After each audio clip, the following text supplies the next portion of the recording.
বন্ধুরা আবার মাত্র একটা খবর বেরিয়ে আসছে। পাকিস্তান বলছে ভারতের পক্ষ থেকে সেলিংয়ে তাদের 185 জন মানুষ মারা গেছে। আসলে ব্যাপারটা কি সেটা আপনাদের বিস্তারিত বলছি। এছাড়া ভারতের দিক থেকে সার্জিক্যাল স্ট্রাইককে নিয়ে পাকিস্তান এত ভয় কেন পেয়ে আছে সেটাও আমরা জানবো, তাই শেষ অবধি সঙ্গে থাকুন। বন্ধুরা আপনাদের বলছি পাকিস্তান আসলে কেন এরকমটা বলছে যে ভারতের পক্ষ থেকে গোলাবাজিতে তাদের 185 জন মারা গেছে, কিন্তু তার আগে আপনাদের বলতে চাইবো মেন পরিস্থিতি কি হয়ে রয়েছে। আপনারা জানেনই জম্মু কাশ্মীরে পাকিস্তানের দ্বারা তৈরি জঙ্গিরা উৎপাত করছে, আর সেই জন্য ভারত পুরো প্রস্তুতি নিয়ে ঝাঁপিয়ে পড়েছে।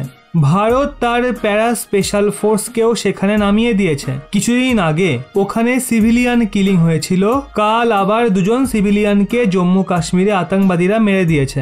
এটা দেখে ভারতের যে টপ লিডারশিপ রয়েছে তারা এই সিচুয়েশনকে সামলানোর চেষ্টায় লেগে পড়েছে। রোজ বড় বড় মিটিং হচ্ছে যেখানে এই ধরনের ঘটনাকে আটকানোর প্ল্যানিং চলছে, কিন্তু এর মাঝে পাকিস্তানেও ভয় ছড়িয়ে গেছে। কারণ পাকিস্তান জানে ভারতের তরফ থেকে যে কোনো সময় একটা এয়ার স্ট্রাইক করা হতে পারে বা সার্জিক্যাল স্ট্রাইক করা হতে পারে পিওকেতে এর জন্য, কারণ পিওকে আতঙ্কবাদীদের সবচেয়ে বড় ঠিকানা। এক্ষেত্রে আমাদের গৃহমন্ত্রী অমিত শাহ মহাশয়ও বলে দিয়েছেন এই ধরনের ঘটনা ঘটতে থাকলে ভারত এয়ার স্ট্রাইক করতে বিন্দুমাত্র সংশয়ে থাকবে না।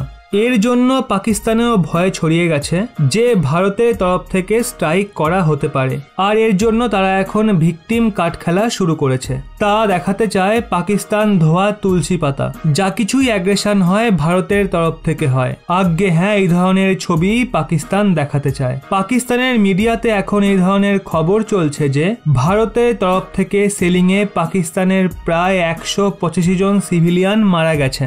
তারা কবে মারা গেছে সেটাও আপনারা জানুন।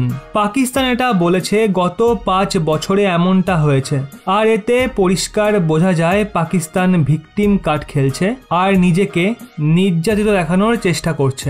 তারা বলতে চাইছে গত 5 বছরে ভারতের তরফ থেকে যা কিছু অ্যাগ্রেশন হয়েছে এলওসিতে, তাতে প্রায় তাদের 185 জন মারা গেছে। তো এক্ষেত্রে পাকিস্তানি সেনার যে হিসেব রয়েছে সেটা আলাদা। যদি আপনি এবার পাকিস্তানের মন্ত্রীদের বয়ানের দিকে নজর দেন তাহলে যখন এয়ার স্ট্রাইক হয়েছিল তখন তারা বলছিল পাকিস্তানের তো কোনো লোকসানই হয়নি, শুধু কয়েকটা গাছ, কিছু পাখি মারা গেছে। তাহলে এমনটা কিভাবে হতে পারে যে 185 জন মানুষ ভারতের সেলিংয়ে মারা গেছে? আজ্ঞে হ্যাঁ, এটা শুধু একটা প্রোপাগান্ডা।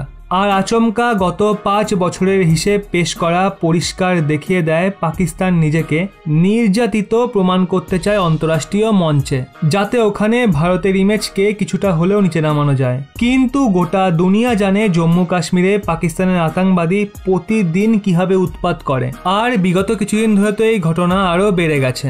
সে পাকিস্তান যা কিছুই করছে তাতে তারই হিপোক্রেসি জ্বলজ্বল করছে। এই বিষয়ে আপনি কি বলবেন অবশ্যই নিচে কমেন্টে জানান।